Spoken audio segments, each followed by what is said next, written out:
Welcome everyone to today's Founder Institute VIP Networking Summit.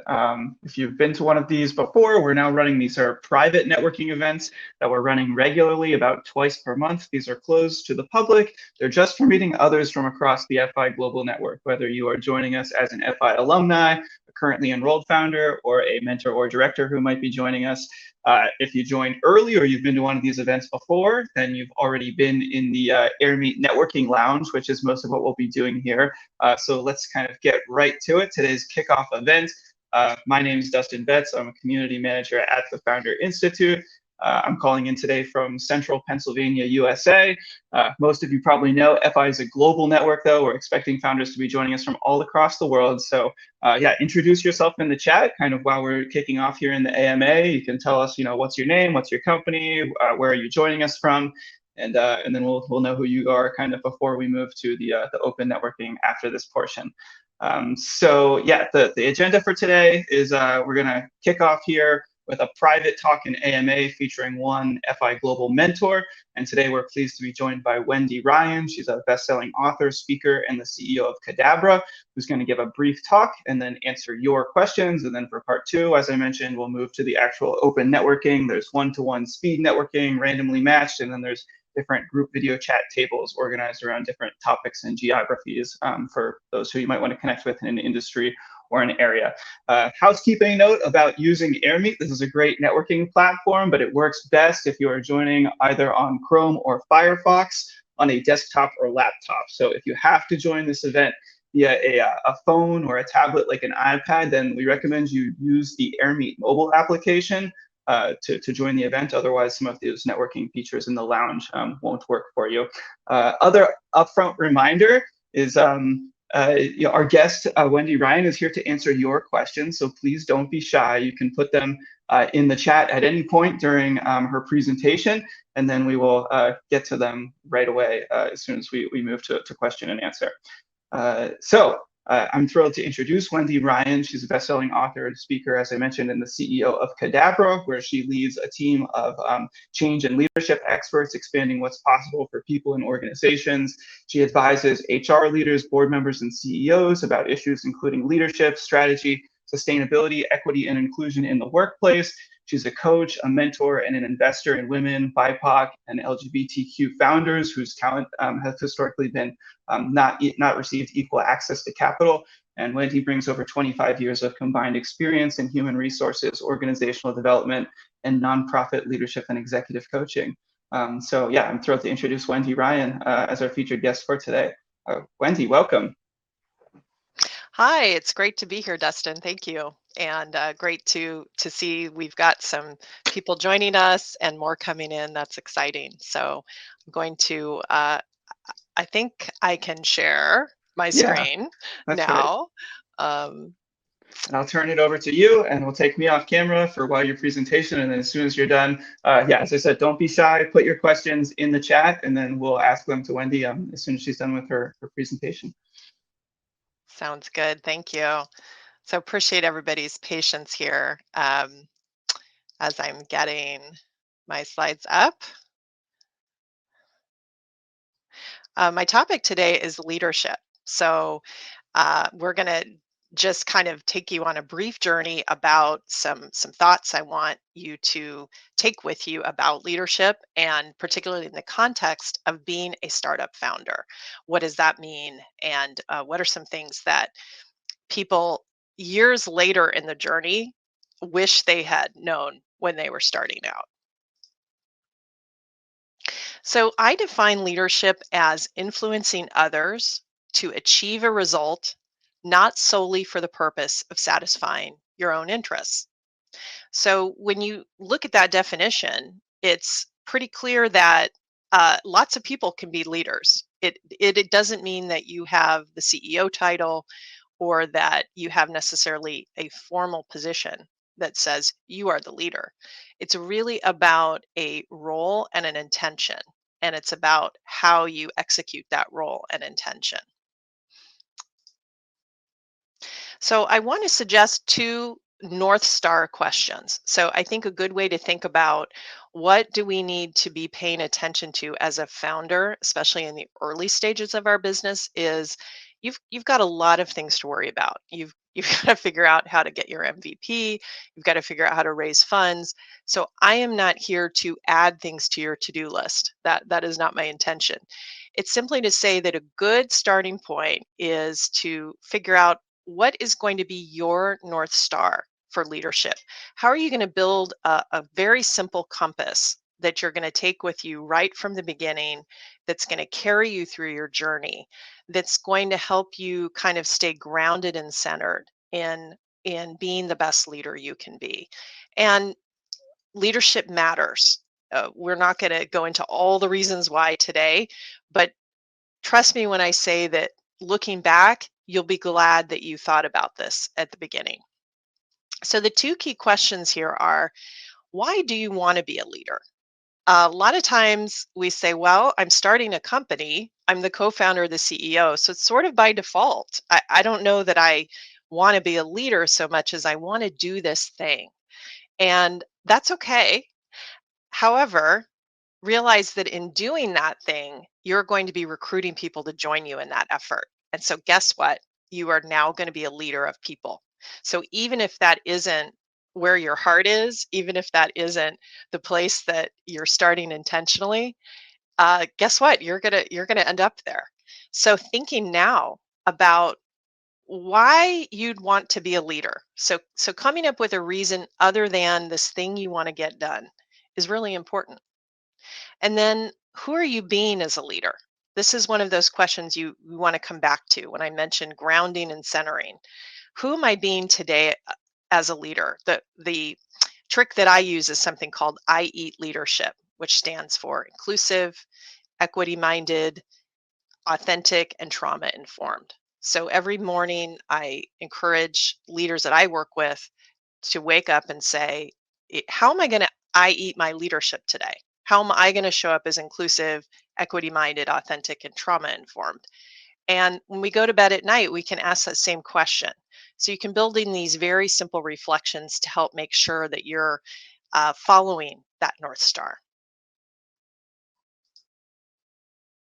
Sometimes it helps to have a little bit more detail. And so I do want to share with you one way to think about a North Star and one option for you, which is the Learn, Lead, Lift framework. And this is a framework that I developed based on all of my years of experience working with leaders and also a lot of interviews with people that didn't necessarily jump to mind as a traditional leader, like a therapist, an artist, an athlete. I asked a whole bunch of people, what do you think makes for great leadership? Because I don't want to just use my own experience. I want to look at this with a really broad lens. And so the framework emerged out of that. And it really is the interplay of three things. Great leadership is your mindset, how you think. It's your skill sets, what you know or know how to do, or your expertise. And then the third thing is your behaviors, which is how are other people experiencing you? How do you show up to others? You know, it's so important if we might think that we are, hitting a home run with respect to being decisive in our business and that people around us are really appreciating that. But if that's not how they're experiencing us, we still have a gap there we need to work on. So I think it's useful when you're putting together that North Star to have a model or a framework that you can kind of go back to and say, how am I doing here? Am I paying attention to these things? Gives us a nice place to start. And I want to share four pieces of advice with you. So the first is always put people first and business second. And I know this probably sounds a little trite. It probably sounds like you've heard this before, nothing new. But here's the thing.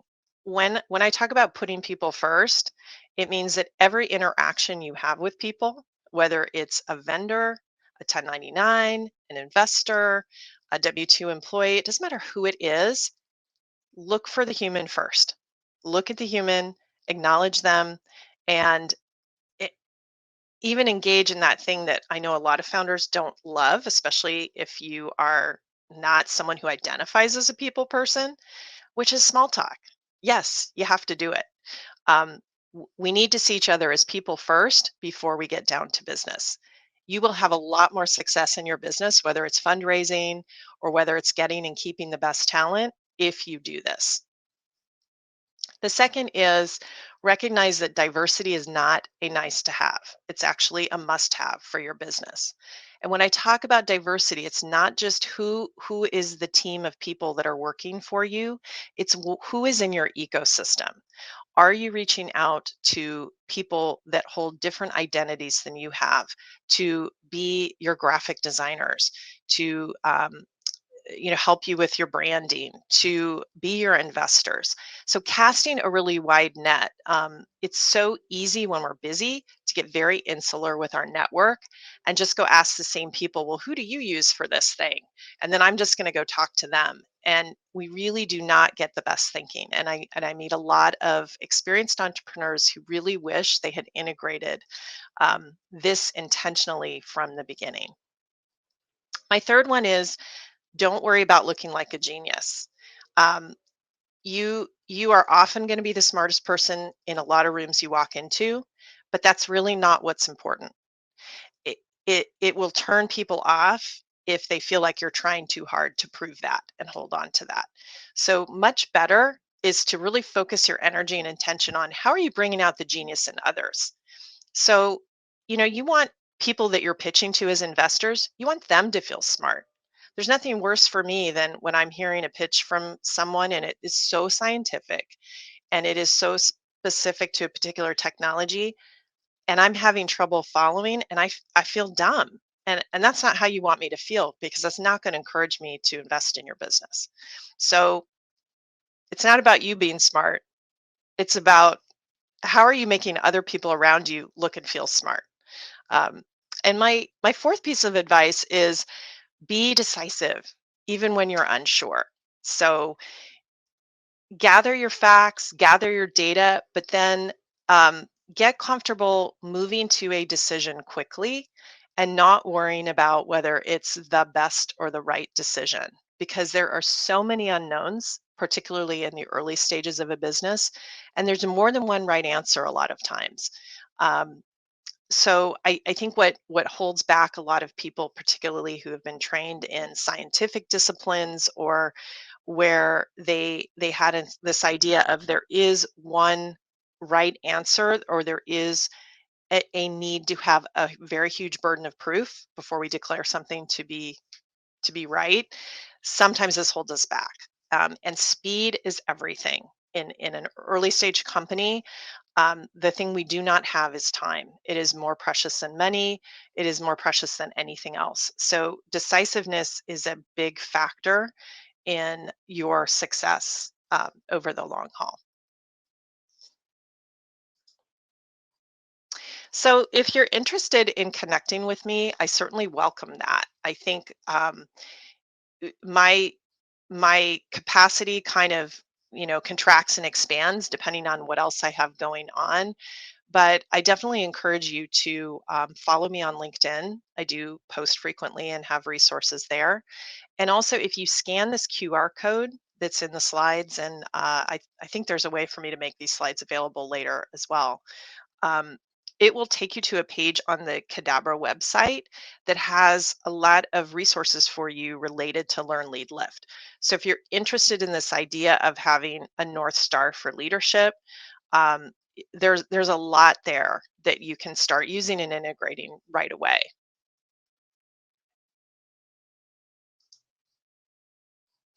And I think we're going to go ahead and open it up to questions.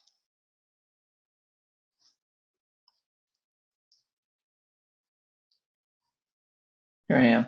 I'm back. Okay, I'm back on screen. That was wonderful, Wendy. Yeah, there was a lot of really big ideas in there. So yes, for everyone watching, if you have questions, please start dropping them into the chat, and we'll ask them. I have a question sort of to kick this off, which is a derivative of a question I've asked a lot of our top mentors like yourself, which is as an experienced startup mentor, are there common mistakes that you have particularly seen or that stand out, mistakes you've seen founders make with regards to their leadership? Does anything come to mind there of like areas where you just see a lot of errors? Yeah, it goes back a little bit to what I was talking about, and I think having a clear point of view on leadership and understanding that even if that wasn't the thing that induced you into becoming a CEO, you're really more passionate about the product or the solution that you're trying to bring to the world. You are a leader, and there's a responsibility that comes along with that because you are going to be impacting people, and oftentimes that impact lasts far longer than actually our business does.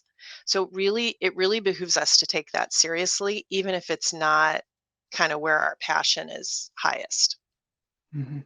Yeah, another thing that I really liked that you highlighted was the people first aspect and the importance of small talk. And my question is around culture building tips for our brave new, remote first world. Do you have, yeah, tips around those culture and small talk for remote teams specifically, ways that they can implement that kind of. Yeah, I think earlier on in the pandemic, we were trying things like virtual cocktail hours and fun, and no one wants to do that now. Everybody's totally fatigued out. So what I'm recommending lately is saying, as you're having your team touch points, those huddles, whether they're a couple times a week or every other week with your team, just take the first 10 minutes of the agenda and ask a question that's unrelated to business. So I just had this conversation on Tuesday with someone I'm coaching, and I said, "Why don't you take the first 10 minutes of the meeting and ask about if you could play any Olympic sport you want, which one would you play? Which one would you do and why?" Right?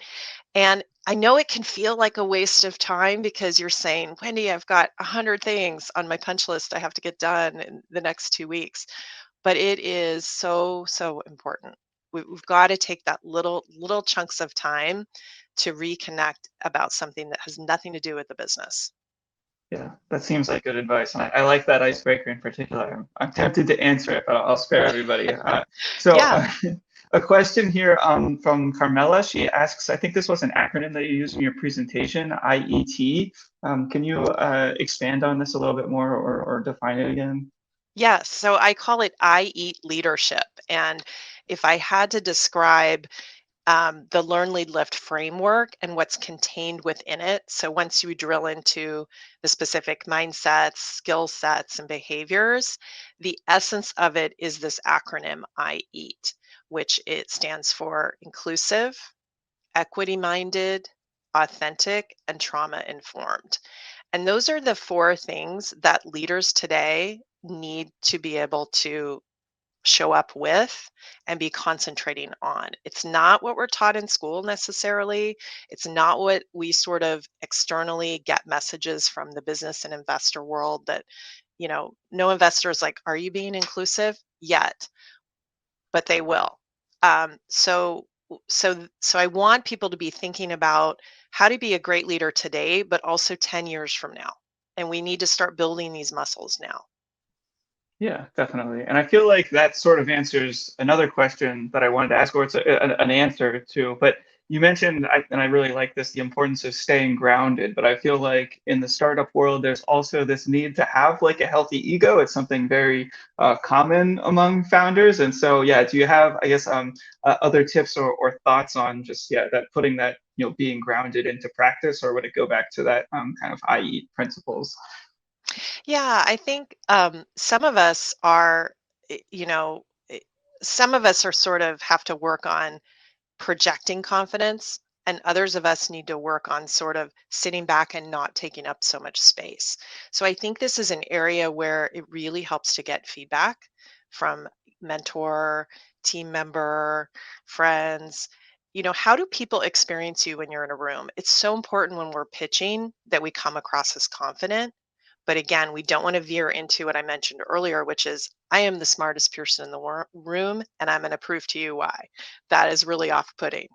And we need to be mindful of the fact that depending on the identities that we hold, confidence, taking up space, those are kind of get a little more complicated, and not everybody sort of fits our typical pattern. of what we're used to seeing from white, cis, hetero men.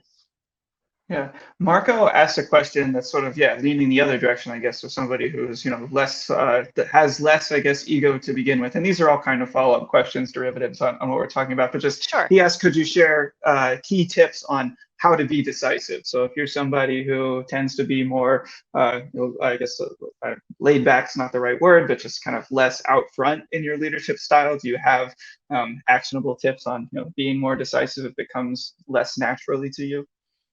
Yeah, I think setting time limits for yourself is really important.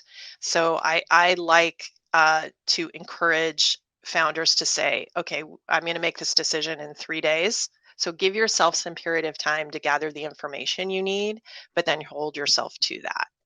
So there is nothing worse for a team, and very few things undermine a high performing team than a lack of decisiveness from the leader. If people aren't really clear on what we're doing, what I'm supposed to be prioritizing my energy and time on, they will spin and you will lose traction. So, again, even if you're like, I don't know, this is a risky decision. I wish I had more time. I wish I had more information. You're probably better off to go ahead. So some of this is just practice and really holding yourself accountable for a time limit that might feel aggressive to you. Yeah, yeah, that makes sense. It's it hard making fast decisions if it doesn't come naturally is hard. So you have to have some kind of, forcing Yeah, and function I'm not to it. suggesting don't do your homework, don't look at the data, not at all. I'm not suggesting we be thoughtless in our decision making. It's just in my experience, that is less of an issue for people than taking too long. Mhm. Yeah, Eric has a question here that I think is interesting, which are what are some common bad habits that you've seen leaders pick up after being leaders for a period of time? So is there like some kind of function where you can kind of settle in and settle into bad habits? Have you seen any examples like that in leaders who have been leaders, I guess, for a while? Eric's asking. Yeah, I mean, the bad habits are kind of different depending on your own leadership maturity and also the maturity of the organization or the team that you're in. So a couple of things that I think are always kind of good hygiene habits for leaders. One is making sure that you are always thoughtful about meetings, for example. I know this sounds really boring, it's not sexy, but it's what are we what are we doing in it? Why are we meeting? Right? So, what's the agenda? Giving people the information they need to consider ahead of time, and then walking out with what are our next steps and action items? Who's going to do what, by when, and who? Right? Those kinds of things. Like, we need to keep that structure. Sometimes we get a little lazy because it's not that fun and exciting to do meeting hygiene, but it makes a big difference for performance. So I think that's something to always keep forefront, and you have to kind of keep adjusting it as you go. And you have different types of meetings, different groups of people, different issues you're dealing with. Yeah. Dennis asked a question here. As a founder, who's on a business quest that never really lets you sleep. Hopefully, you have some sleep, Dennis, but I know what you mean. Yes, me too. If you're always in this business mindset, he says, how do you put people first? He says, I guess, what if we treat people as a resource like capital? I'm gonna assume you're gonna push back against that idea, but yeah, any feedback for Dennis there? Well, recognize the limitations of that, right? Recognize that if you choose to hold that view, you are going to miss some things sometimes that are truly wonderful and remarkable. Sometimes the best ideas don't emerge from the most likely places. Sometimes people ask questions that we go, well, that was a weird question, and then that sparks thinking that otherwise would not have happened.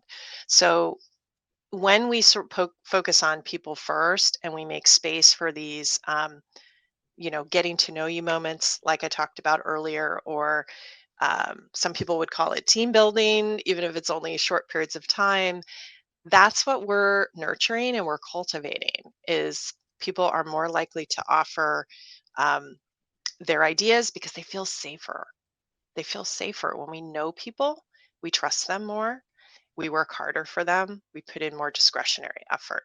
So you want to be thinking about this strategically It's like, how am I nurturing this asset? It's different than other assets I have. Yeah, yeah. Human capital, it's just inherently different, and it's kind of Yeah. just like you said, nurturing and empowering those people to be their best because it's not it's just a lot less intangible, I guess. Yeah. Yes. Kyle asked an interesting question here. So, do you implement any democratic processes within your organization or organizations you advise? He says, like, about what the next product should be, or how do you tell the majority that they're wrong or that we need to go in a different direction? So, ideas Yeah. on, yeah, that democratic kind of processes within organizations. Yeah. I mean, or I don't think very few organizations operate as a democracy, and I think that's okay. I don't think that's our objective. Um, I do think it- I do think everyone has to be clear on who is the decision maker, right? Or who has the decision rights in a particular area of the business. And that the best decision makers make space for getting input and ideas. So it's a matter of having kind of a process where you're saying, hey, this is we're looking to think about what our next product is going to be.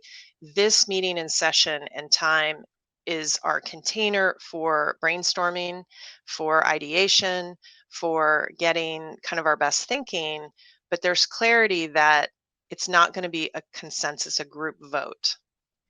hmm Yeah. Mohammed has a very similar question. I guess I'm just asking it because it goes back to back, which is how to motivate people to engage in that in more in making decisions. So people besides yourself, he says he thinks in an agile world, we need more space for others besides the founder and CEO to participate in that decision making. And it sounds like you said, I mean, it's about creating the space for where and when that happens. Is that sort of a best Yeah, practice?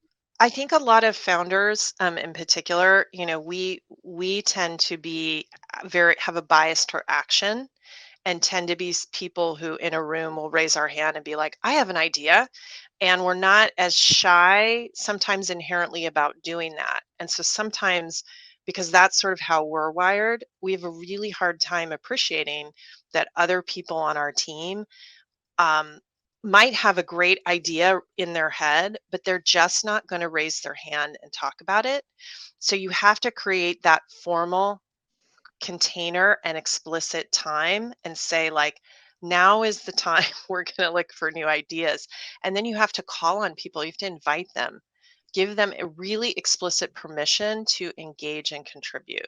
So it's a combination of making the environment really safe for people so that if they do that, you're not going, oh, well, that's a dumb idea, or oh, they're getting shot down, but also giving people really formal and explicit permission, even though you may not need that.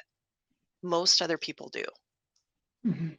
Yeah, there's so much overlap here between leadership and management, and I feel like that's like a Yes. lot of the conversation. But it For really is like early kind of two sides stage, of the same coin. yeah, for early Yeah, stage companies, I mean, that's our reality, you know. yeah, If I were talking to a group of Fortune 500 CEOs, we would be having a little different conversation, yeah. because we're kind of dealing with some different things. Yeah. Isha also asks a derivative, I feel like, or in this area. She says, how do you continue to put pressure on people who work for you that you urgently need them to get things done? Maybe something that they don't necessarily like to do, or they already have a lot of workload. She apologizes, it's very specific, but yeah, I guess that's just a more pointed way. But yeah, ideas Yeah. on people who you're really trying to squeeze, maybe because it's your best human capital. And so you're like, wait, I could just get more from this person. I don't know, ideas on Yeah. that kind of Yeah. management. Um, sometimes, sometimes we sort of notice someone starts out being really responsive and timely, and then we sort of notice that it gets a little less so, and there's a pattern. So I always say it's better, the first time there's a deadline missed, if it's something like that, you want to say, oh, I thought we had agreed that this was a deadline. Help me understand what happened, and just kind of a very neutral tone of voice. Sometimes we have to work on that we don't come across as scolding or fault finding, much more curious and supportive. Mm-hmm. And then if you haven't done that, or if it continues, then you need to address this as it's not a one-time thing. This is a pattern of behavior. And this pattern of behavior is starting to erode my confidence in you. So you have to point out that the relationship is taking a hit when this is a pattern of behavior. And because when people realize that now the stakes are higher, that tends to motivate some people that might not sort of understand that that's going to be one of the consequences, right? So that's part of it. And then I think being really clear, a lot of times founders will say, well, I need this as soon as possible. And we say that about 100 things. And that is, again, how are people supposed to prioritize? So what I do with my team, for example, is I will tell people, I would like this by Friday at 3 p.m. Is that doable? I would like, and that is not my natural style at all. I am much more naturally wired to be like, just kind of little less structure, a little more go with the moment, that kind of thing. So I've had to learn and train myself to make up a deadline and be super specific about it, even though it kind of annoys me. Does that Yeah. make sense? Yeah. It does, yeah. Hopefully it I'd works rather not. for Isha. Yeah, it sounds Yeah, but very it's like what they need. practical and actionable to me, but yeah, actually Yeah. doing it is the hard part. So yeah. I want to be mindful of your time. We're past the half hour here, and I don't know, yeah, how much more time you have to hang out or answer any questions. So I'm happy to keep hanging out. I'm happy to do that in the networking space or continue here. It's your call. okay, well, I guess I do want to ask one more question then that I wanted to get to, which is like the role for technology in empowering leadership. I know specifically like you have a focus on diversity and inclusion, and it seems like there's so many new tools. I mean, just since the pandemic and tech that are out there to kind of look at company internal data or with an eye towards diversity and make improvements in that direction. Are there any processes or specific tools that you might recommend that relate to founder leadership? Yeah, definitely. I love. There's a new tool that came out last year. Rocky Howard really spearheaded that. She was with Smart Recruiters. She's now with the Mom Project, and it's called the Diversity Hiring Toolkit. And it's free, so that's also great for early stage companies. So you can go on the Smart Recruiters website, or you can Google Diversity Hiring Toolkit, and you can actually take an assessment and it'll help give you a report and tell you kind of because what I like about it is it looks at practices, it looks at policies, it looks at kind of the nuts and bolts, not just the fluffy stuff. And I think that's a great starting point to just understand the landscape of what's possible, especially in the world of recruitment. And then I guess I would just beg people to understand and know that even if you do the most fantastic job recruiting a diverse workforce, you have to do the work to have a culture that makes it possible for everyone to thrive there. So otherwise, you're just creating a turnstile. Yeah. Perfect. I think our producer in the background, Felicia, was able to find the link, or she dropped a link that looks like Diversity Hiring Toolkit into the chat for founders to check out. So yeah, great recommendation. Awesome.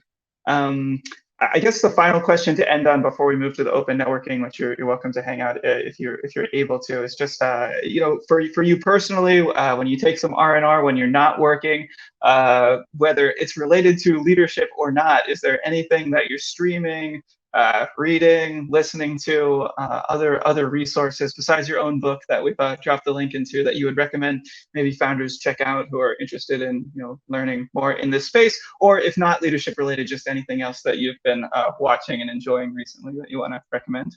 Yes. Well, I do have to plug my own book because I do think it's great. And one of the reasons it's great is it's a really short read. Like each chapter is really short and it's very actionable. So you can like go right to a topic and be like, what is important here and what can I do about it? So it's one of those books, like I designed it with this thought that a leader could keep it on their desk and be like, okay, now I need to hold this person accountable. And you can go right to that chapter, read really quick, and instantly get some support around that and some really practical how to's. So that I think is is a great starting point. Besides that, I think it is important to keep challenging your own thinking. I think especially when it comes to diversity, equity, and inclusion, there's so much that all of us need to continue learning, and it is a continuous journey. It doesn't matter what color your skin is, how you identify, we all have a lot we have to continually work on and learn, and be open to um, changing our mind about. I think it's the flexibility in being willing to question our own assumptions is super important. So whatever helps you do that. So I love the Will to Change podcast by Jennifer Brown. Um, I love Brene Brown's podcast. She has a lot of great leadership and um, also diversity, equity, inclusion ideas. And then from a fun standpoint, I'm a total science fiction geek. So anything Star Trek, Star Wars.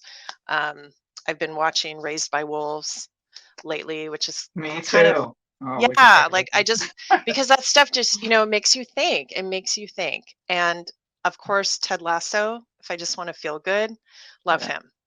So awesome.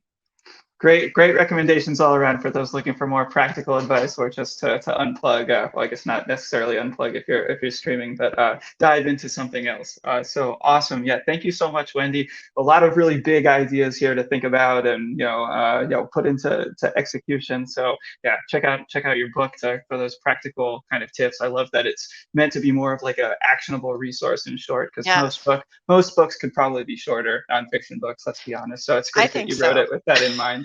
Yeah, yeah. I wrote it for short attention span people like myself.